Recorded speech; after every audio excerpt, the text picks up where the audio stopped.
అత్యంత ప్రియమైన దేవుని స్వరూపులైన వారందరికీ ప్రసంగి అయిన నేను వందనములు తెలియజేస్తూ, ఈ సమయంలో కొన్ని విషయాలను విశ్వాస జీవితానికి సంబంధించినటువంటి కొన్ని అంశాలను ఒకదాని వెంట ఒకటి నేటి పరిస్థితులను దృష్టిలో పెట్టుకొని మీ ముందుకు తీసుకుని రావాలని ఇష్టపడుతున్నాను. దేవునిని ఆరాధించటంలో కానీ, బల్లారాధనలో పాలు పొందటం కానీ, ఇంకా అనేకమైనటువంటి సంస్థల సిద్ధాంతాలను దృష్టిలో పెట్టుకొని సంఘాలలో కలుగుతున్నటువంటి కొన్ని భిన్నాభిప్రాయాలను, భిన్నాభిప్రాయాలకు సంబంధించినటువంటి అప్రమాణికమైన విషయాలను ఈ సమయంలో దృష్టిలో పెట్టుకొని వాక్యానుసారంగా కొన్ని సంగతులు ఈ దినాలలో అత్యవసరమైనవి కాబట్టి ఈ కడవరి కాలంలో ప్రభు ప్రత్యక్షతకు ముందు చివరిగా జరుగుతున్నటువంటి ప్రవచనము అబద్ధ బోధకు సంబంధించినటువంటి అంశమేనని మత్తయి సువార్త 24వ అధ్యాయం 24వ వచనం నుండి మనం గమనించినట్లయితే విషయం మనకు అర్థమవుతుంది. కాబట్టి ఇది చివరి సూచన ప్రభు ప్రత్యక్షతకు. కనుక ఈ సమయంలో ఈ అంశము అత్యంత ప్రాముఖ్యమైనటువంటిదిగా భావించి నాకు కలిగినటువంటి ఆలోచనలను వాక్యానుసారంగా మీ ముందుకు తీసుకొని రావాలని ఇష్టపడుతూ ఉన్నాను. ఈ సమయంలో నేను బైబిల్లో నుండి ఒక వాక్యాన్ని, యేసుక్రీస్తు వారు చెప్పినటువంటి వాక్యాన్ని, మాట్లాడినటువంటి మాటను, చేసినటువంటి హెచ్చరికను మీ ముందు ఉంచుతున్నాను. పరిశుద్ధుడైన మార్కు రాసిన సువార్త 4వ అధ్యాయము 24వ వచనాన్ని చదువుతూ ఉన్నాను. మార్కు సువార్త 4వ అధ్యాయము 24వ వచనాన్ని చదువుతున్నాను. మరియు ఆయన, మీరేమి వినుచున్నారో జాగ్రత్తగా చూసుకొనుడి. మీరెట్టి కొలతతో కొలుతురో మీకును అట్టి కొలతనే కొలవబడును, మరి ఎక్కువగా మీకు ఇవ్వబడును. ఈ సమయంలో విశ్వాసానికి, నమ్మకానికి సంబంధించినటువంటి ప్రతిఫలాన్ని దృష్టిలో పెట్టుకొని ఈ వాక్యాన్ని మీ మనసులో ఉంచుకోండి. మనం ఏమి విత్తుతామో అదే మనం కోస్తాం, మరి ఎక్కువగా కూడా మనము కోస్తాము అని చెప్పేసి దేవుడు మనతో మాట్లాడుతున్నాడు. అంటే మనం ఏమైతే విశ్వసిస్తామో అదే మనకు కలుగుతుంది. విత్తడం అంటే ఇప్పుడు నా సబ్జెక్టును ఉద్దేశించి ఇది అని నేను మాట్లాడుతున్నాను. విశ్వాసం, మనం ఏమైతే విశ్వసిస్తామో, మనం ఏమైతే నమ్ముతామో దానినే మనము పొందబోతున్నాం. కాబట్టి మీరేమి వినుచున్నారో జాగ్రత్తగా చూసుకోండి అని యేసు ప్రభు వారు చెప్పినటువంటి మాటను మనము దృష్టిలో పెట్టుకొని ఈ సమయంలో ఒక్కొక్క విషయాన్ని మనము ఆలోచన చేసుకుందాం ప్రియులారా. ఎందుకోసం అంటే ఈవేళ ఆరాధనల గురించి, బల్లారాధనల గురించి, ప్రార్థనల గురించి, యేసు ప్రభువుని గురించి, తర్వాత యేసు ప్రభువే మీరెవరో నాకు తెలియదు అని అన్నటువంటి మాట, అది చాలా విచిత్రంగా ఉంటుంది. ప్రభువు ప్రత్యక్షమైనప్పుడు యేసు ప్రభువు నామంలోనే గొప్ప గొప్ప అద్భుతాలు చేసినటువంటి వారందరూ ఆయన దగ్గరికి వెళ్ళి ఈయన వీళ్ళని పలకరించకపోతే, పైగా వీరిని ఆయన రాజ్యంలోనికి రానివ్వట్లేదు. అలాంటప్పుడు ఈ ప్రవక్తలు, ఈ పాస్టర్లు, ఈ అద్భుతాలు చేసేవారు, ఈ సూచక్రియలు చేసేటటువంటి వారు, ఈ గొప్ప గొప్ప మాత్కార్యాలు చేసినటువంటి వారు, దయ్యాలు వెళ్ళగొట్టినటువంటి వారు, భాషలు మాట్లాడినటువంటి వాళ్ళు, వీళ్ళందరూ యేసు ప్రభుతో మాట్లాడుతున్నారు. ఏంటయ్యా, నీ నామంలోనే కదా, యేసు ప్రభు నామంలోనే కదా మేము ఈ కార్యాలన్నీ చేసింది, మీరెవరో నాకు తెలియదంటావేంటి అని చెప్పేసి వీళ్ళు ఆశ్చర్యపోతూ ఉంటారన్నమాట. అక్కడ యేసు ప్రభు అయితే చాలా ఖచ్చితంగా చెప్పేస్తాడు, మీరెవరో నాకు తెలియదు అని అంటూ ఉన్నాడు. అని అంటే వీళ్ళు ఇంకొక యేసు ప్రభు నామములో ఈ అద్భుత కార్యాలన్నీ చేశారన్నమాట. అందుకని యేసుక్రీస్తు వారు మీరెవరో నాకు తెలియదని అంటున్నాడు. దేవుని కుమారుడైన యేసుక్రీస్తు, పరలోకము నుండి పంపబడినటువంటి యేసుక్రీస్తు, మనిషి కుమారుడైనటువంటి యేసుక్రీస్తు వారు వీరు వేరే యేసుక్రీస్తును ప్రకటించారన్నమాట. అంటే సైతాను కుమారుడైన యేసుక్రీస్తును వీళ్ళు ప్రకటించారు కాబట్టి మీరెవరో నాకు తెలియదు అని ఖచ్చితంగా యేసుక్రీస్తు వారు ఈ అద్భుతాలు, సూచక్రియలు, మహత్కార్యాలు, దయాలు వెళ్ళగొట్టిన వాళ్ళు, భాషలు మాట్లాడిన వారు, ఈ అనేకమైనటువంటి మహత్కార్యాలు చేసినటువంటి వారితో మాట్లాడుతున్నారు. కాబట్టి ఇది చాలా భయంకరమైనటువంటి విషయం, అందరూ ఆలోచించవలసినటువంటి విషయం. బహుశా ఇంతవరకు ఎవరు ఈ మాటను మరి ఆలకించి ఉండరేమో అనుకుంటున్నాను నేను. ఇద్దరు యేసులు ఉన్నారని, ఇద్దరు యేసు ప్రభువులు ఉన్నారని, ఇద్దరు యేసు ప్రభువులకు ఇద్దరు తండ్రులు, అంటే ఒక్కొక్క ప్రభువుకు ఒక్కొక్క తండ్రి ఉన్నాడని, అంటే దేవుని కుమారుడైనటువంటి యేసు, అంటే ఒక యేసుకు దేవుడు తండ్రి, మరొక యేసుకు సాతాను తండ్రి అని ఉన్నారనే సంగతి ఈ లోకములో చాలా మందికి తెలియదు అనుకుంటాను. అపోస్తల కార్యములలో ఆ విషయం చాలా స్పష్టంగా ఉంది. ఇద్దరు యేసులను గురించి ప్రత్యేకంగా మాట్లాడేటప్పుడు ఆ సందర్భాన్ని గురించి మాట్లాడతాను. అక్కడ ఇంకొక ఆశ్చర్యకరమైన విషయం కూడా ఉంటుందన్నమాట. ఇద్దరు పౌలులు ఉన్నారు, ఇద్దరు పౌలులకు ఇద్దరు యేసులు కూడా ఉంటారన్నమాట. కాబట్టి ఈ సమయంలో ఇప్పుడు నేను ప్రారంభించినటువంటి అంశము సర్వ సత్యం అన్నమాట.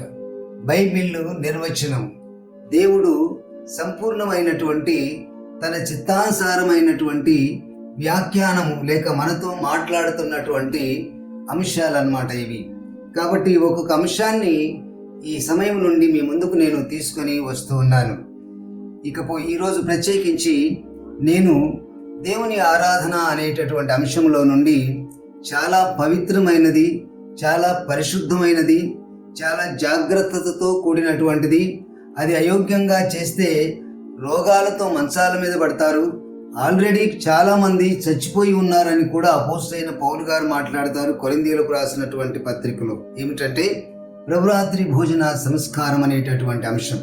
కాబట్టి ఈ సమయంలో ముందుగా నేను ఈ అంశంతో ఈ ప్రస్తావనను నేను ప్రారంభిస్తున్నాను. ప్రియులారా, ప్రభురాత్రి భోజన సంస్కారం, బల్లారాధన, ఇంగ్లీష్లో ది హోలీ కమ్యూనియన్ సర్వీస్ అని అంటున్నాం మనం. హోలీ కమ్యూనియన్ సర్వీస్, పరిశుద్ధమైనటువంటి మరి ఐక్యత ఆరాధన, పరిశుద్ధమైనటువంటి ఐక్యత ఆరాధన. అంటే దేవుణ్ణి ఆరాధించేటటువంటి వారందరూ బల్లారాధనలో పాలు పొందుతున్నటువంటి సమయంలో మేమంతా ఒకే శరీరము, మాలో ఉండేదంతా ఒకే రక్తము అనేటటువంటి భావనను ప్రకటించేటటువంటి విధానాన్ని అపోస్తలుడైనటువంటి పౌలు గారు కొరింథీ సంఘములో ప్రవేశపెట్టాడు. కాబట్టి ఈ సమయంలో ఈ విషయాన్ని కొద్దిగా విస్తృతంగా మనము ఆలోచన చేద్దాం. ముందుగా మనము మత్తయి సువార్త 26వ అధ్యాయంలో నుండి ఈ విషయాన్ని మనం ప్రారంభించుకుందాం. మత్తయి సువార్త 26వ అధ్యాయము 26వ వచనము నుండి నేను చదువుతున్నాను. వారు భోజనము చేయుచుండగా యేసు ఒక రొట్టె పట్టుకొని దాన్ని ఆశీర్వదించి విరిచి తన శిష్యులకిచ్చి, మీరు తీసుకొని తినుడి, ఇది నా శరీరం అని చెప్పెను. మరియు ఆయన గిన్నె పట్టుకొని కృతజ్ఞతాస్తుతులు చెల్లించి వారికిచ్చి, దీనిలోనిది మీరందరూ త్రాగుడి, ఇది నా రక్తము, అనగా పాప క్షమాపణ నిమిత్తము అనేకుల కొరకు చిందించబడుచున్న నిబంధన రక్తము. నిబంధన, క్రొత్త నిబంధన అని పాఠాంతరం. క్రొత్త నిబంధన రక్తము అని యేసుక్రీస్తు వారు తెలియజేస్తూ అనేకుల కొరకు చిందించబడుచున్న నిబంధన రక్తము, నా తండ్రి రాజ్యములో మీతో కూడా నేను ఈ ద్రాక్షారసము క్రొత్తదిగా త్రాగు దినం వరకు ఇకను దాని త్రాగనని మీతో చెప్పుచున్నానెను. అంతటా వారు కీర్తన పాడి ఒలీవల కొండకు వెళ్ళిరి. యేసుక్రీస్తు వారు ప్రస్తావించినటువంటి బల్లారాధనకు సంబంధించినటువంటి ఆరాధనను గురించిన విషయాన్ని ఇక్కడ మనము చదువుకున్నాం. జాగ్రత్తగా ఈ సమయంలో కొన్ని విషయాలు నేను మాట్లాడుతున్నాను ప్రియులారా. ఎందుకంటే ఈ లోకంలో అనేక తెగలు, అనేక సంస్థలు బయలుదేరినాయి. దీని గురించి అనేకులు అనేక రకాలైనటువంటి భిన్నాభిప్రాయాలను బోధిస్తూ ఉంటారన్నమాట. కొందరు అక్కరలేదని, కొందరు దీనిని కేవలము రాత్రి యందు మాత్రమే తీసుకోవాలి, రాత్రి తీసుకుంటేనే చెల్లుతుంది, పగలు తీసుకుంటే చెల్లదు అని చెప్పేసి కొందరు అంటుంటారు. అది ఏ గుంపో మీకు తెలుసు. ఒక్కొక్కటిగా మనము ధ్యానం చేసుకునేటప్పుడు ఆ గుంపుల పేర్లు కూడా మీ ముందుకు నేను తీసుకొని వస్తాను. పగలు ఇస్తే చెల్లదు అని చెప్పేసి అంటూ ఉంటారన్నమాట. తర్వాత మరికొందరు ఇంకా అనేకమైనటువంటి అభిప్రాయాలు. యేసుక్రీస్తు వారు కేవలము శిష్యులకు మాత్రమే ఇచ్చాడు. ఇది అక్కడ స్త్రీలు ఎవరు లేరు కనుక బల్లారాధన అనేటటువంటిది, రొట్టె ద్రాక్షారసం అనేటటువంటిది కేవలము అపోస్తలులకు మాత్రమే వర్తించింది. అది ఒకవేళ ఇప్పుడు మనం చేయాలంటే అలా అపోస్తలులైనటువంటి వారు లేక సేవకులైనటువంటి వారు మాత్రమే పుచ్చుకోవాలి, సంఘస్థులు పుచ్చుకోవలసినటువంటి పని లేదు అని కొందరు అంటారు.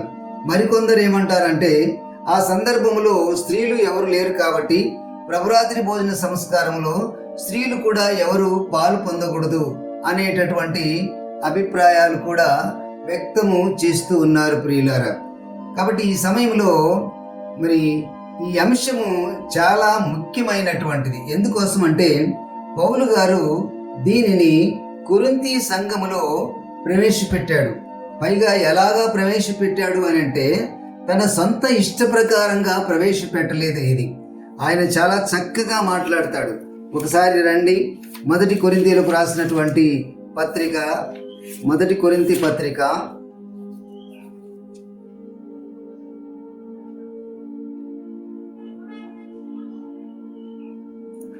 1 కొరింథీయులకు రాసినటువంటి పత్రిక ప్రభురాత్రి భోజన సంస్కారానికి సంబంధించినటువంటి విషయాన్ని అపోస్తలుడు అయినటువంటి పౌలు గారు మాట్లాడినటువంటి అంశాన్ని మీ ముందు నేను ఉంచుతున్నాను. జాగ్రత్తగా మనందరికీ తెలుసు, ప్రతి సందర్భంలో కూడా ఈ వాక్యాన్ని చదివే మరి సంఘ కాపరి రొట్టె ద్రాక్షారసం ఇచ్చేటటువంటి వారు ఖచ్చితంగా ఈ లేఖన భాగాన్ని చదువుతారు. 11వ అధ్యాయము నేను 23 నుండి చదువుతున్నాను. చూడండి, పౌలు గారు మాట్లాడుతున్నారు. నేను మీకు అప్పగించిన దానిని ప్రభువు వలన పొందితిని. అంటే అపోస్తలుడైనటువంటి పౌలు గారు ఏం మాట్లాడుతున్నారంటే, అపోస్తలుడైనటువంటి పౌలు, దేవుడు దర్శనమిచ్చి పిలుచుకున్నటువంటి పౌలు, సెర్గీ పౌలు కాదు ఈయన, అపోస్తలుడైనటువంటి పౌలు గారు అన్నమాట. దేవుని చేత పిలువబడినటువంటి పౌలు గారు మాట్లాడుతున్నారు. నేను నాకు అప్పగించిన దానిని ప్రభువు వలన పొందితిని. ఈయన సామాన్యమైనటువంటి వ్యక్తి కాదు ప్రియులారా. మిగతా అపోస్తలుల కంటే కూడా ఈయన ప్రత్యేకమైనటువంటి గుర్తింపు కలిగినటువంటి అపోస్తలుడు. మరి తన గురించి ఒక దర్శనాన్ని గురించి మాట్లాడతాడు. ఆయన 3వ ఆకాశానికి వెళ్ళినటువంటి దర్శనాన్ని గురించి మాట్లాడతాడు. అక్కడ ఉన్నటువంటి పరలోకపు భాషను విన్నాడు, మాటలు విన్నాడు. మరి ఏ సందర్భంలో ఈ రొట్టె ద్రాక్షారసం అనేటటువంటి అంశాన్ని, బల్లారాధన అనేటటువంటి అంశాన్ని హోలీ కమ్యూనియన్ సర్వీస్గా నీవు సంఘంలో ప్రవేశపెట్టమని ఎప్పుడు చెప్పాడో మనకు తెలియదు, కానీ ప్రభు వలన పొందాడేది.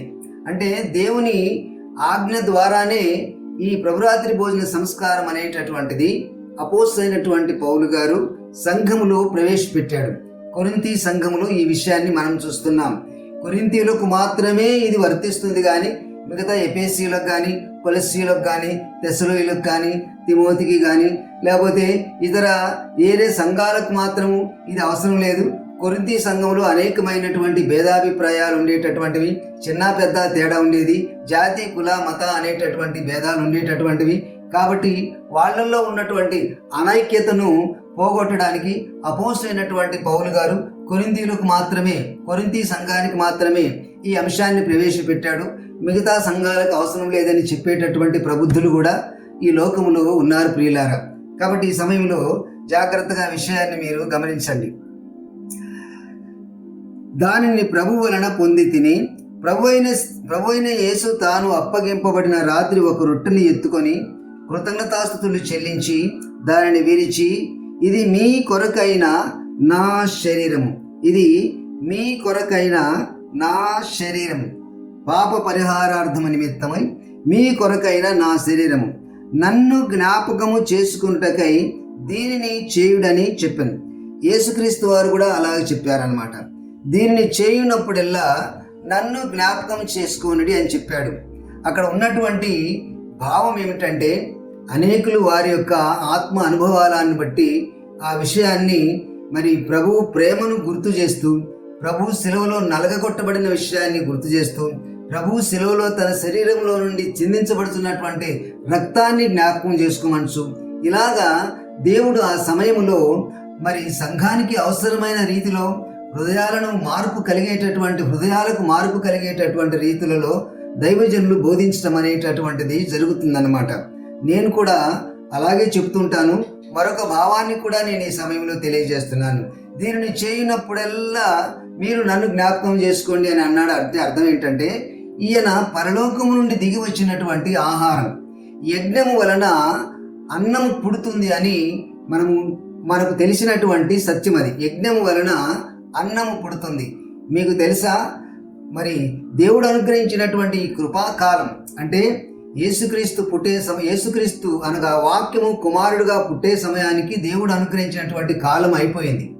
అయితే వాక్యమై వచ్చిన దేవుడు ఏం చేశాడంటే, ఆయనకున్నటువంటి అనుభవ జ్ఞానం చేత లోకంలో ఉన్నటువంటి ఆత్మలన్నింటినీ ఒక శరీరముగా ఈ లోకములో పుట్టింపజేసి ఆ శరీరమందు యజ్ఞం చేసి, ఆ యజ్ఞము ద్వారా మనుషులకు మళ్ళా ఆహారం పండేలాగా, నీళ్లు దొరికేలాగా, తినడానికి అవసరమైన వసతులు అనుగ్రహించబడేలాగా, కాలం కూడా పొడిగించబడేలాగా ఆ యజ్ఞం వలన ఏర్పడిందన్నమాట. కాబట్టి క్రీస్తు శకమంతా లోకం అనుభవిస్తున్నది కేవలం యేసుక్రీస్తు శరీర రక్తములను మాత్రమే, తింటున్నది కానీ, త్రాగుతున్నది కానీ, పీల్చుకుంటున్నటువంటిది కానీ. కాబట్టి ఈ క్రీస్తు శకం అనేటటువంటిది యేసు, ఇది చాలా లోతైనటువంటి అంశం ప్రియులారా.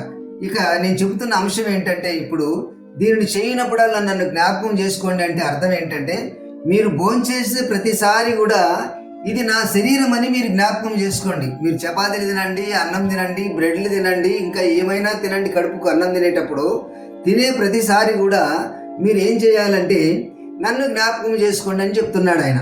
అంటే మనం ఆహారం తినే ప్రతిసారి కూడా ఇది యేసుక్రీస్తు శరీరం అని మనం జ్ఞాపకం చేసుకోవాలని నేను ఈ సమయంలో ఈ విషయాన్ని కూడా కలిపి నేను మీతో మాట్లాడుతున్నాను.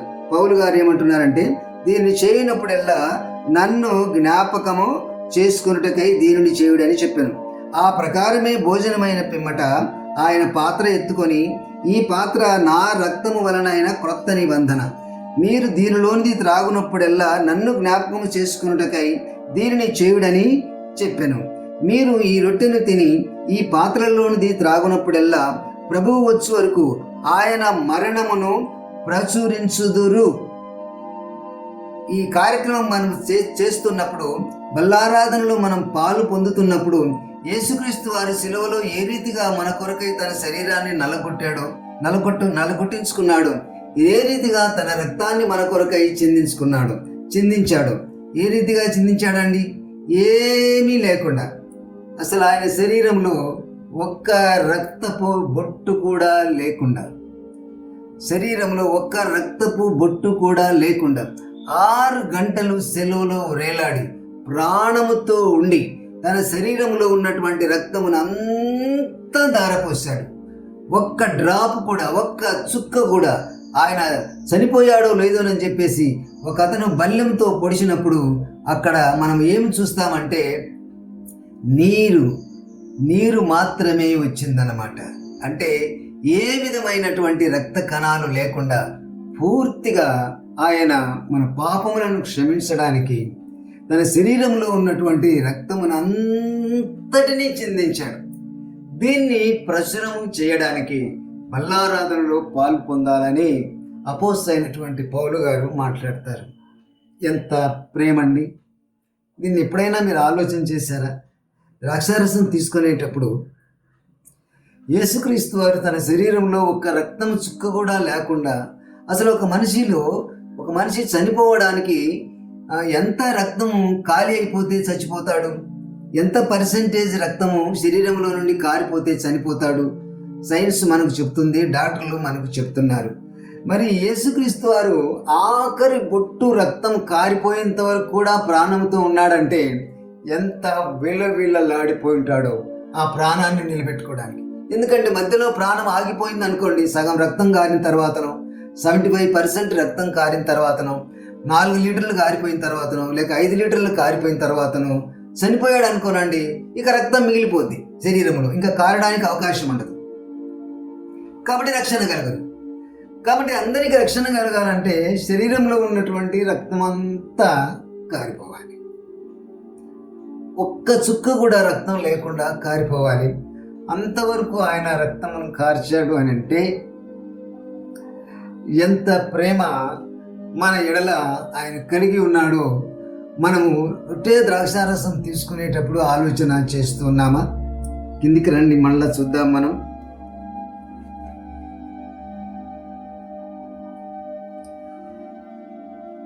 ఇరవై 27వ వచనం, కాబట్టి ఎవడు అయోగ్యముగా ప్రభువు యొక్క రొట్టెను తినును లేక ఆయన పాత్రలోనిది త్రాగును వాడు ప్రభువు యొక్క శరీరమును గురించి రక్తమును గురించి అపరాధి అగును. కాబట్టి ప్రతి మనుషుడు తను తాను పరీక్షించుకొనవలెను, అలాగు చేసి ఆ రొట్టెను తిని ఆ పాత్రలోనిది త్రాగవలెను. ప్రభువు శరీరం అని వివేచింపక తిని త్రాగువాడు తనకు శిక్షావిధి కలుగుటకే తిని త్రాగుచున్నాడు. ఇందువలననే మీలో అనేకులు బలహీనులను రోగులునై ఉన్నారు, చాలా మంది నిద్రిస్తున్నారు. అయితే మనను మనమే విమర్శించుకునే ఎడల తీర్పు పొందకపోదుము. మనము తీర్పు పొందిన ఎడల లోకముతో పాటు మనకు శిక్షావిధి కలగకుండానట్లు ప్రభువు చేత శిక్షింపబడుచున్నాం. కాబట్టి నా సహోదరులారా, భోజనము చేయుటకు మీరు కూడి వచ్చినప్పుడు ఒకని కొరకు ఒకడు కనిపెట్టుకొని ఉండుడి. మీరు కూడి వచ్చుట శిక్షావిధికి కారణము కాకుండానట్లు ఎవడైనను ఆకలి కొనిన ఎడల వాడు తన ఇంటనే భోజనం చేయవలెను. నేను వచ్చినప్పుడు మిగిలిన సంగతులను క్రమపరతును అని అపోస్తలుడైనటువంటి పౌలు గారు మాట్లాడుతున్నారు. ప్రియులారా,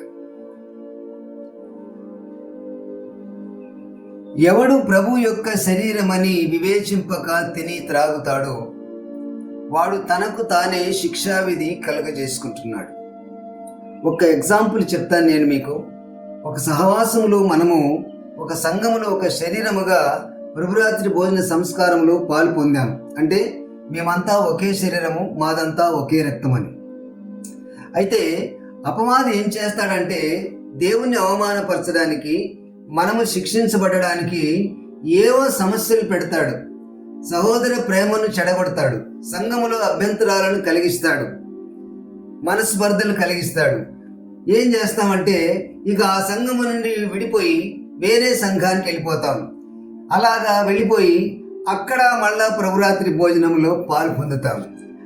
ఇక్కడ ఉన్నటువంటి రక్తాన్ని, ఇక్కడ ఉన్నటువంటి శరీరాన్ని మీరు అవమానపరిచినట్టు కాదా? మీకు శిక్షావిధి కలగదా? మీకు పరలోక రాజ్యం వస్తుంది అనుకుంటున్నారా? ఎన్ని కష్టాలు వచ్చినా, ఎన్ని ఇబ్బందులు వచ్చినా, ఈ ఐక్యత ఆరాధన అనేటటువంటి దానిలో ఒక సహవాసంలో మీరు పాలు పొందిన తర్వాత మీరు వేరైపోతే ఖచ్చితంగా మరణ పడకల్లో ఉంటారు, చచ్చిపోతారు అని అపోస్తలుడైనటువంటి పౌలు గారు మాట్లాడుతున్నారు. నేను భయపెడతలేదు. మనం ఐక్యత కలిగి జాగ్రత్తగా భయభక్తులు కలిగి అన్యజనులలో సాక్షులముగా ఉండాలనేటటువంటి ఉద్దేశంతో ఈ విషయాన్ని నేను ఇంత గట్టిగా మాట్లాడుతూ ఉన్నాను ప్రియులారా. కాబట్టి జాగ్రత్తగా గమనించండి. ఇంకొక విషయాన్ని చదువుతాను నేను. కొరింథీయులకు రాసిన పత్రికలోనే 10వ అధ్యాయము 14వ వచనం నుండి నేను చదువుతున్నాను, చూడండి.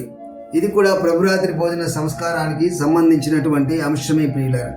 కాబట్టి నా ప్రియులారా, పౌలు గారు మాట్లాడుతున్నాడు. నా ప్రియులారా, బిడ్డలతో సంఘంతో మాట్లాడుతున్నారు. కాబట్టి నా ప్రియులారా, విగ్రహారాధనకు దూరముగా పారిపోండి. బుద్ధిమంతులతో మాట్లాడినట్టు మీతో మాట్లాడుచున్నాను. నేను చెప్పు సంగతి మీరే ఆలోచించుకోండి. ఇంకా ఎవరి దగ్గరికి వెళ్ళి అలాగా అని సంప్రదించవాకండి. నేను చెప్పేటటువంటి సంగతులు మీరే ఆలోచించుకోండి. ఎందుకంటే మీకు తెలుసు మీరు ఆలోచించుకోగలుగుతారు, ఇది తప్పు ఇది రైటు అని. కాబట్టి మీరే ఆలోచించుకోండి. ఏమనంట, మనము దీవించు ఆశీర్వచనపు పాత్రల్లోనిది త్రాగుట క్రీస్తు రక్తములో పాలు పుచ్చుకునుటయే కదా. మనము విరుచు రొట్టె తినుట క్రీస్తు శరీరములో పాలు పుచ్చుకునుటయే కదా. మనమందరము ఆ ఒకటే రొట్టెలో పాలు పుచ్చుకొనుచున్నాము. రొట్టె ఒకటే గనుక అనేకులమైన మనము ఒక్క శరీరమై ఉన్నాము. శరీర ప్రకారమైన ఇజ్రాయేలులను చూడుడి. బలి అర్పించిన వాటిని తినువాడు బలిపీఠముతో పాలివారు కారా? ఇక నేను చెప్పున్నదేమి? విగ్రహార్పితములో ఏమైనా ఉన్నది అయినను, విగ్రహములలో ఏమైనా ఉన్నది అయినను చెప్పేదనా? లేదు గాని అన్యజనులు అర్పించు బలులు దేవునికి కాదు, దయ్యములకే అర్పించుతున్నారు. మీరు దయ్యములతో పాలివారవుట నాకు ఇష్టం లేదు. మీరు ప్రభువు పాత్రలోనిది దయ్యముల పాత్రలోనిది కూడా త్రాగనేరరు. ప్రభువు బల్ల మీద ఉన్నదానిలోను దయ్యముల బల్ల మీద ఉన్నదానిలోను కూడా పాలు పొందనేరరు. ప్రభువునకు రోషము పుట్టించుదమా? ఆయన కంటే మనము బలవంతులమా? ఇది కూడా చాలా ప్రాముఖ్యమైనటువంటి సంగతి ప్రియులారా. దీని గురించి నేను వివరించక్కర్లేదు. చదువుతున్నప్పుడే మీకు అర్థమైపోతుంది అన్నమాట. అర్థమైపోయింది. ఇంకా దీని గురించి నేను వివరించవలసినటువంటి పని లేదు. ఇక్కడ ఉన్నటువంటి ఒక విషయాన్ని మాత్రం మీ దృష్టికి నేను తీసుకుని వస్తున్నాను. రొట్టె ఒక్కటే గనుక అనేకులమైన మనము ఒకే శరీరమై ఉన్నాం. పాత్ర ఒకటే గనుక అందులో ఉన్నటువంటి రక్తం ఒకటే గనుక మనందరిలో ప్రవహిస్తూ ఉన్నటువంటి రక్తము ఒకటే అనే విషయాన్ని మనము గుర్తించుకోవాలి. అంటే ఇక్కడ ప్రసాదం గుర్తుకొస్తుంది నాకు. ఇది ప్రభురాత్రి భోజన సంస్కారం అనేటటువంటిది, అది మామూలుగా ఆలయాల్లో ప్రసాదం ఎలాగా తీసుకుంటామో అలాగే చర్చిలో కూడా ఇది ఒక ప్రసాదమే అని అనుకుందాం. అలా తీసుకొని వేరేది మనము తీసుకున్నప్పుడు ఏం చేసినట్లు మనము, ఇక నేను మీకు వాక్యం చదివాను కదా, చెప్పక్కర్లేదు. వాక్యం మీకు చదివాను కాబట్టి చెప్పక్కర్లేదన్నమాట. చాలా దగ్గర బంధువులండి, అందువలన మేము వెళ్ళాల్సి వచ్చేసిందండి, అందువలన అక్కడ కూడా చేయాల్సి వచ్చేసిందండి, ఆ బల్లలో కూడా తినాల్సి వచ్చేసిందండి అని అంటారు. నా నిమిత్తము తల్లినైనను తండ్రినైనను అన్నదమ్ములైనను అక్కచెల్లెళ్ళైనను ఇళ్ళనైనను భూములనైనను భార్యనైనను భర్తనైనను నిర్లక్ష్యం చేయని వాడు నాకు పాత్రుడు కాడు. అంటే వాళ్ళని వదిలిపెట్టమని కాదు, వినొద్దు, చెయ్యొద్దు. ఎందుకంటే నువ్వు పవిత్రమైనటువంటి బల్లలో చేయి వేసి అపవిత్రమైనటువంటి దయ్యముల ఆహారాన్ని తీసుకుంటే దేవునికి కోపము కలగదా? దేవుని కంటే మనము గొప్పవారిమా అని. ఏదైనా ప్రశ్న ఉంటే మీరు నాతో మాట్లాడండి, నేను మీకు దానికి సమాధానము చెప్తాను. ఎందుకోసం అంటే మనము ఏమి విత్తుతామో దానిని కోస్తాం. మనస్సాక్షి అనేటటువంటిది కూడా ఒకటి ఉంది. దానిని దృష్టిలో పెట్టుకొని నేను చెప్పినటువంటి ఈ అంశంలో మీకు ఏమైనా ప్రశ్నలు వస్తే నేను మీకు బైబిల్లో నుండే సమాధానం ఇస్తాను. ఖచ్చితంగా నేను సమాధానం ఇస్తాను. మీరు అంగీకరించగలిగినటువంటి సమాధానమే ఇస్తాను. ఖచ్చితంగా మీరు ఒప్పుకోగలిగేటటువంటి సమాధానమే ఇస్తాను. మీరు ఏ ప్రశ్న వేసినా ఆ ప్రశ్నకు సరిగ్గా మీకు సమాధానం కలిగేలాగానే నేను పరిశుద్ధ గ్రంథములో నుండి మీకు సమాధానాన్ని ఇస్తాను ప్రియులారా. కాబట్టి ఈ సమయంలో ప్రభురాత్రి భోజన సంస్కారం అనేటటువంటిది ఇది మరి చాలా విషయాలు నేను మీ ముందు ఉంచానన్నమాట. మరి మీరు ఎలా తీసుకుంటున్నారు, ఏ ఉద్దేశంతో తీసుకుంటున్నారు, మిమ్మల్ని మీరు పరీక్షించుకోండి. అపోస్తలుడైన పౌలు గారు కూడా అదే చెప్పారు. మనల్ని మనం పరీక్షించుకుంటే, మనల్ని మనం విమర్శించుకుంటే మనం శిక్ష పొందమంట. ఎందుకంటే చాలా క్లియర్గా చెప్పేశాడు. ఏం పెద్ద మర్మం లేదు కదా, చాలా వివరముగా ప్రస్తావించాడు. కనుక మనం ఎలా తీసుకుంటున్నాం, ఎవరెవరు ఏదేదో చెప్పేస్తుంటాడు. నేను చెప్పాను కదా ముందుగానే, రాత్రి తీసుకుంటేనే ప్రభు బల్ల అని చెప్పేసి. ఇకపోతే ఇప్పుడు మనము ఒక విషయాన్ని ఆలోచన చేసి ముగించేద్దాం. ఈ విషయాన్ని ఏంటంటే, ఇవాల్టి పరిస్థితిని బట్టి ఇంతవరకు మనం బల్లారాధనలో ఉన్నటువంటి పరమార్థం, దాని యొక్క నిర్వచనం, దేవుని యొక్క సంకల్పం, దేవుని ప్రణాళిక ఏంటిదో, మనం ఎలాంటి విశ్వాసం కలిగి ఉండాలో చెప్పుకున్నాం. అయితే దీన్ని ఎలా చేయాలి,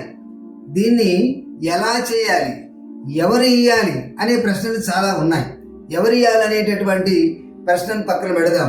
ఎవరు ఇవ్వక్కర్లేదు, మీ మట్టుకు మీరే ఇది నా శరీరము, ఇది ప్రభు శరీరము, ఇది ప్రభు రక్తం అని తీసుకొని తిన్నా తాగిన ప్రాబ్లం ఏం లేదు. నేను ఆ విషయాన్ని గురించి ఇప్పుడు నేను చెప్పట్లేదు. కానీ ఎలా తీసుకోవాలి, ఎలా తీసుకుంటున్నాం, ఇప్పుడు ఏ పద్ధతిలో ఈ ప్రభురాత్రి భోజన సంస్కారం అనేటటువంటిది జరుగుతుంది. కొందరైతే అసలు వద్దంటారు, కొందరైతే ఇది అవసరమే లేదంటారు. ఆల్రెడీ కొన్ని శాఖలు ప్రభురాత్రి భోజన సంస్కారాన్ని నిషేధించారు. ఎందుకు నిషేధించారు అని అడుగుతాయి. సంఘంలో ఐక్యత లేకుండా తీసుకుంటే శిక్ష కలుగుతుందని, అందుకని మేము మానేశామండి. ఎందుకంటే మా సంఘంలో మరి అందరు ఐక్యతగా ఉండరు, అందరికీ చాలా భేదాలు ఉన్నాయి. ఆ కులమని ఈ కులమని, ఆ జాతని ఈ జాతని, తెల్లోళ్ళని నల్లోళ్ళని. కాబట్టి ఒకళ్ళ ఎంగిలి ఒకళ్ళు మేము తాగడానికి ఇష్టం ఉండదు. కాబట్టి ఎందుకు అలాగ మనసు లేకుండా చేయడం ఎందుకని చెప్పేసి మొత్తానికి మేము మానేశామండి అని అంటున్నారు. అది వాళ్ళకి అప్పచెప్పేస్తాం, దేవుడు వాళ్ళని తీర్పు తీర్చుకుంటాడు. మరికొందరు అవసరం లేదు అని చెప్పేసి అంటుంటారు. అయితే ఇది ఎలా తీసుకోవాలనే విషయానికి వచ్చేటప్పుడు మనం దీంట్లో ఏమి గమనిస్తున్నామంటే, communion service, holy communion service. Communion అంటే అర్థం ఏంటి? కమ్యూనియన్, సమభక్త ఆరాధన. కమ్యూనియన్ సర్వీస్, కమ్యూనియన్ అంటే ఐక్యత ఆరాధన. కమ్యూనియన్ సర్వీస్ అంటే అర్థం ఏంటంటే ఐక్యత కార్యక్రమం, ఐక్యత ఆరాధన అని అర్థం అన్నమాట. ఇప్పుడు మనం చేస్తున్నటువంటిది ఐక్యత ఆరాధన పద్ధతి ప్రకారం చేస్తున్నామా, లేకపోతే డివైడింగ్ పద్ధతితో చేస్తున్నామా? అపోస్తలుల కార్యములలో ప్రభురాత్రి భోజన సంస్కారాన్ని చేశారు. ప్రతిరోజు వాళ్ళు ఇంటింటా రొట్టె విరిచారు. అది భోజనం అండి. ప్రతిరోజు వాళ్ళు ఇంటింటా రొట్టె విరిచినటువంటిది ఏంటంటే, ప్రతిరోజు ఆదివారం అని, సోమవారం అని, మంగళవారం అని, బుధవారం అని, ఆ రోజు ఈ రోజు అని లేకుండా ప్రతిరోజు కూడా వాళ్ళు ఇంటింటా మానక రొట్టె విరిచారు. సహవాసమందును విశ్వాసమునందును వాళ్ళు ఏకాత్మ ఏక హృదయం కలిగిన వారై వాళ్ళు ఏం చేశారంటే, భోంచేసే ప్రతిసారి కూడా ఇది నా శరీరము, ఇది యేసు ప్రభు శరీరం, ఇది నా యేసు ప్రభు రక్తం అని తిని తాగేవాళ్ళు అన్నమాట. ఆది సంఘ కాలంలో అపోస్తలుల కార్యంలో జరిగినటువంటి సందర్భం అది. అయితే ప్రియులారా, ఈవేళ జరుగుతున్నటువంటి ప్రభురాత్రి భోజన సంస్కార నియమాన్ని మనం దృష్టిలో పెట్టుకుంటే, ఇప్పుడు రకరకాలైనటువంటి వ్యాధులు ఉన్నాయి. అనేకమైన అక్షయ వ్యాధి అని, ఎయిడ్స్ వ్యాధి అని, ఇంకా ఇప్పుడు వచ్చింది అయితే కరోనా వ్యాధి అని. మనిషినే కొన్ని మీటర్ల దూరంలో ఉండి మాట్లాడాలంటున్నారు. అలాంటప్పుడు ఆలయంలోనికి వెళ్ళి ఒకే గ్లాసులో ఒక గ్లాసుతో ఒకటి తాగిన కానీ మరొకరు వెంట అదే గ్లాసును మరొక మనిషిని నోటికి కనిపించుకొని తాగడానికి ఇవాళ గవర్నమెంట్ ఒప్పుకుంటుందా? పోయి గవర్నమెంట్ ఒప్పుకున్నా అసలు మీరు ఒప్పుకుంటారా? కరోనా ఎంత భయంకరమైనటువంటి వ్యాధి, మనం చేయగలుగుతామా? రేపు 8వ తారీఖు నుండి మరి ఆలయాలు తెరవబడతాయి అంటున్నారు. 2వ ఆదివారం నుండి మరి చర్చిలు కూడా తెరవబడతాయి, బల్లారాధనలు నడపబడతాయి. ఎలా జరిపించేస్తాం మనం? డిస్పోజల్ గ్లాసులు ఇచ్చేద్దాం, అంతే కదా చేసేది. ఇక డిస్పోజల్ గ్లాసులే, మామూలుగా కడిగే గ్లాసులు కాదనమాట. చిన్న చిన్న గ్లాసులు ఇచ్చేసి అయిపోయిన తర్వాత మళ్ళీ కడిగేది కాదనమాట. ఎందుకోసం అంటే ఇది చాలా సీరియస్ అయింది కదా కరోనా అనేటటువంటి వ్యాధి.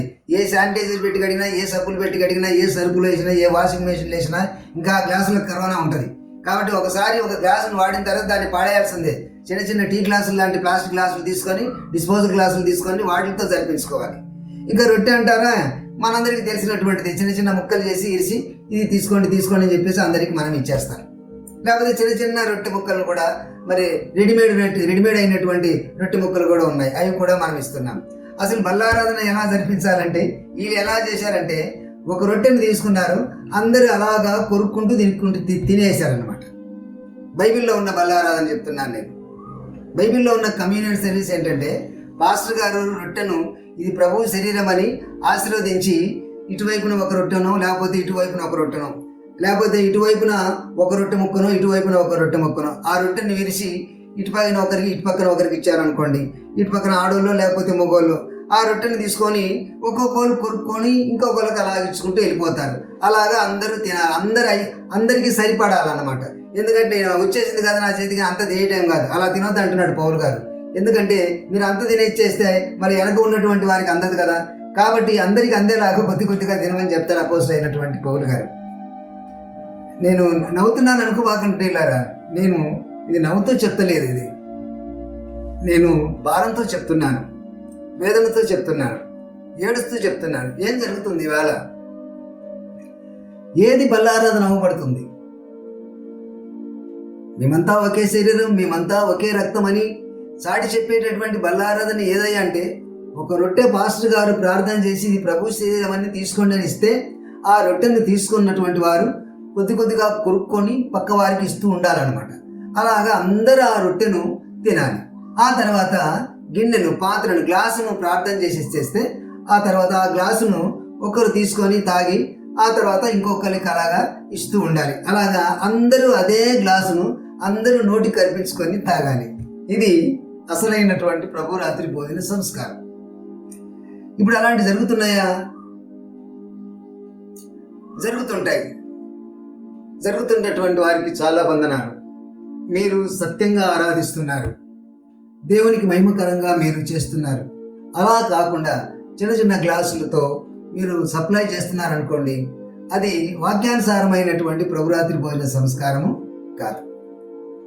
నేను నేను విమర్శించట్లేదు, ఇది ప్రకటించాలని అనిపించింది.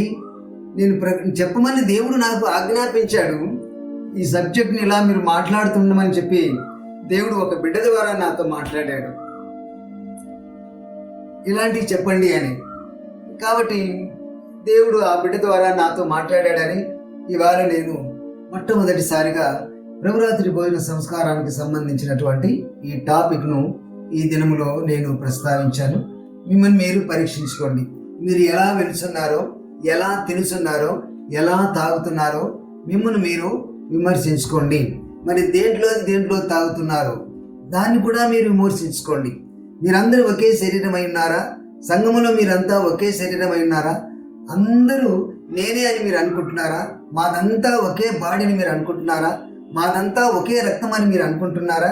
అన్ని సమయాల్లో పెళ్ళిళ్ళే కానీ, లేకపోతే భోజనాలే కానీ, లేకపోతే ఇంట్లో పనిచేసేటటువంటి వారే కానీ, దేనైనా మీరు నిజంగా క్రైస్తవులైతే మీరు అందరినీ సమానంగా మీరు చూస్తున్నారా? మాదంతా ఒకే బాడీని మీరు గమనిస్తున్నారా? లోకంలో మనుషులందరూ ఒకే దేవుని నుండి వచ్చిన వారని మీరు గమనిస్తున్నారా? ఒక మనిషి ఒక ప్లేట్లో, ఒక మనిషికి ఒక గ్లాసులో, ఇలాగా ఎన్ని చేయట్లేదు మనం తప్పులు.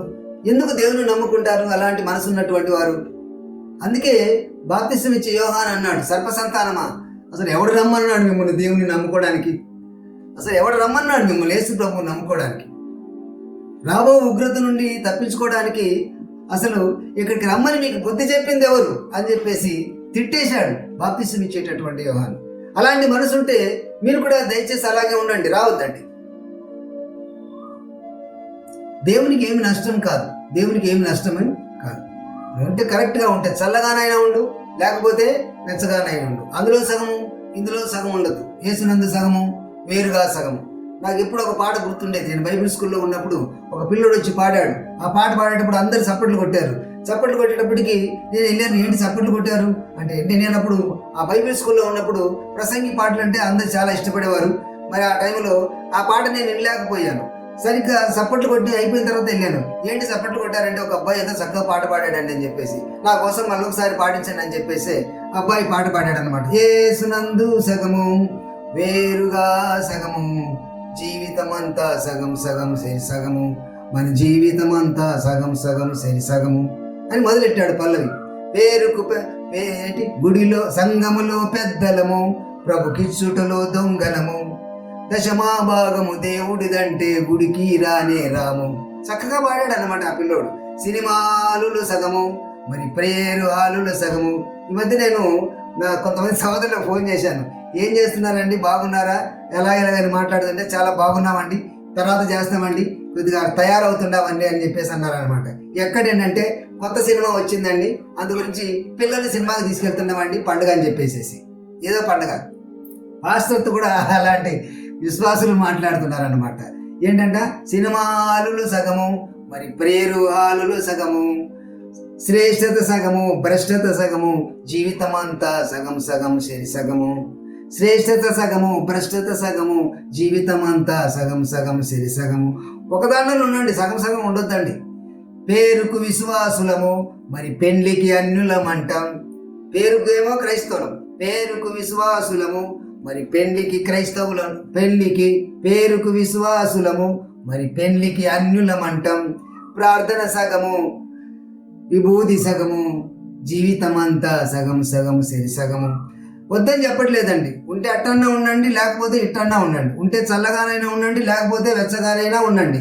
వేస్తే ప్రభు బల్లలోనైనా చేయండి, లేకపోతే ఇంకొక దాంట్లోనైనా చేయండి. రెండిటిల్లో మాత్రం చెయ్యకండి దయచేసి. ఎందుకంటే చాలా శిక్ష కలుగుతుంది. చాలా శిక్ష కలుగుతుంటే అర్థం ఏంటంటే, రెండవ మరణం నుండి తప్పించుకోవడానికి మూడవ ఛాన్స్ లేదన్నమాట. రెండవ మరణం అగ్ని గంధముల చేత మండే కుండం. ఎవరికి అది? చల్లగా ఉన్నటువంటి వారికి. అటు చల్లగా ఉండకుండా అటు వెచ్చగా ఉండకుండా నులివెచ్చగా ఉన్నారనుకోండి, వాళ్ళని ఆయన ఏం చేస్తారంటే ఉమ్మి వేస్తారంటున్నాడు, ఊసేస్తానంటున్నాడు. అది ఎక్కడ పడుతుందో ఏమో తెలియదు.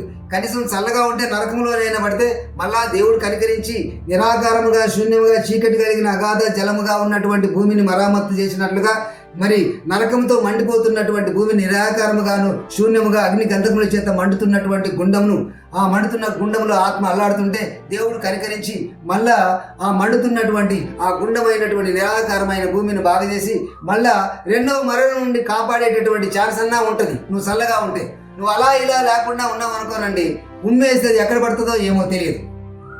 థర్డ్ ఛాన్స్ కూడా నీకు ఉండదు ప్రియులారా. కాబట్టి జాగ్రత్త. నువ్వు బల్లారాధన ఎలా తీసుకుంటున్నావు? ఏమనుకుంటున్నాం? సంఘం అంటే, ప్రార్థన అంటే ఏమనుకుంటున్నాం? విశ్వాసం అంటే ఏమనుకుంటున్నాం? ఇంకా చాలా విషయాలు ఉన్నాయి. ఇది ఖచ్చితంగా నేను ఒకదాని వెంట ఒకటి మాట్లాడుతుంటాను. కాబట్టి ఈ సమయంలో ప్రియులారా, ప్రభురాత్రి భోజన సంస్కారం మీరు ఎలా తీసుకుంటున్నారు? మిమ్మల్ని మీరు విమర్శ చేసుకుంటే శిక్ష పొందకుండా ఉందురుగాక. లేని ఎడల అందువలననే మీరు అనేకులు రోగులను రకరకాలైన రోగాలు. అవి ఎలాంటి రోగాలు అంటే లేచి నడవలేనటువంటి రోగాలు. ఇందువలననే కొందరు రోగులై ఉన్నారు, కొందరు ఎక్కడున్నారు? మరణ పడకల మీద ఉన్నారు అనమాట. అంటే ఇంకా రేపో ఎల్లుండో చచ్చిపోతారు, బెడ్ పేషెంట్లు అనమాట. ఇక లెగలేరు, అన్ని మంచం మీదే. అర్థమైంది కదండి? అన్ని మంచం మీదే. చేసేవారు ఇసుక్కుంటుంటారు, చాలా కష్టమైన పరిస్థితి, తర్వాత చచ్చిపోతారు. కనుక ప్రభురాత్రి భోజన సంస్కారాన్ని సులువుగా ఎవరు తీసుకోబాకండి. దాన్ని గుర్తెరిగి చాలా జాగ్రత్తగా, ఎంత పరిశుద్ధమైందో, పౌలు గారు ఎంత భారంతో దేవుని యొద్ద నుండి పొంది దాన్ని సంఘములో ప్రవేశపెట్టాడో అంత జాగ్రత్తగా దాన్ని మనం తీసుకుందాం. ఈ మాటలు విన్నందుకు ప్రసంగిని నేను మీకు నా వందనాలు తెలియజేస్తున్నాను. దేవుడు మనలందరినీ దీవించునుగాక. ఆమేన్.